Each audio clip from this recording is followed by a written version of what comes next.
යාළුවනේ අද ඔබට කියලා දෙන්න හදන්නේ මේ කුකුලන්ගේ සෙම රෝගය. හැමෝටම මතුවෙන ගැටලුවක් තමයි සෙම රෝගය.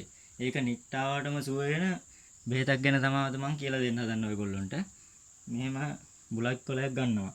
ඒකට ගම්බිරිස් 69ක්. 9ක් අපි යොදා ගන්නවා.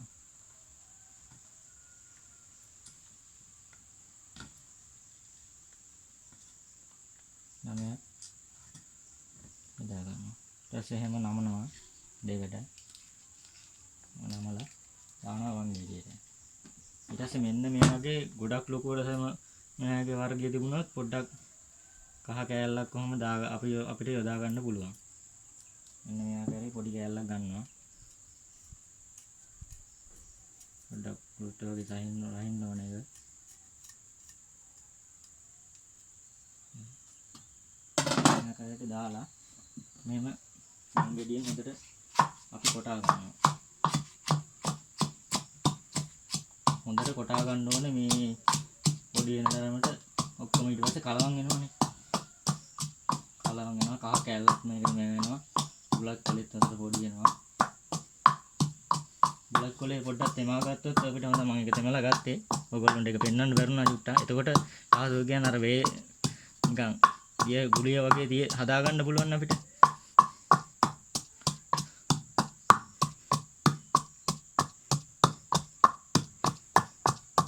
මේ ආකාරයට හොඳට කොටා ගන්න ඕනේ.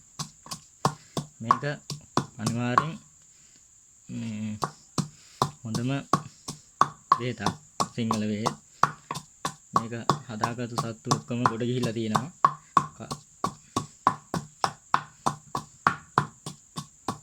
හරි. එහෙනම් මේ වගේ අරගෙන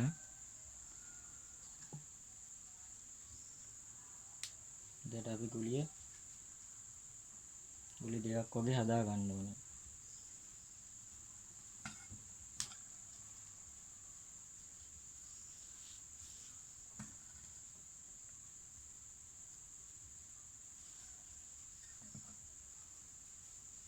මේ ආකාරයට හදා ගන්න ඕනේ. දෙකක් හදාගත්තා. සතාගෙන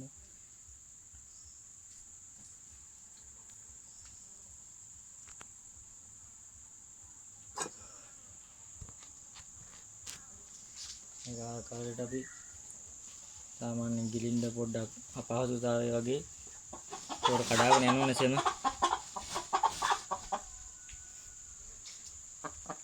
මේ ආකාරයට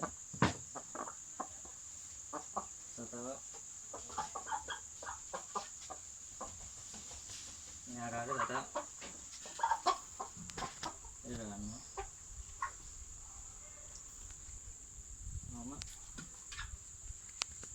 මම කඩාගෙන යන්න සෙමත් එක අපි දෙකම යොදා ගන්න ඕනේ. මේ සතා ගිල්ලනවා. ඒ කියන්නේ අපහසුයෙන් වගේ ගිල්ලේ. ඒ කියන්නේ ඒක හොඳ. මේ සතාගේ මේ තෙම මෙහෙ තියෙනවා නම් කඩාගෙන යනවා. ඒක අනිවාර්යෙන් දවස් 3ක් විතර වගේ දුන්නොත් ඒ සතාගේ උපරිම සෙම රෝගේ හොඳටම සුව වෙනවා. මේ සතා මේ ඇවිල්ලා පොල්ලි සාම කෙනෙක්.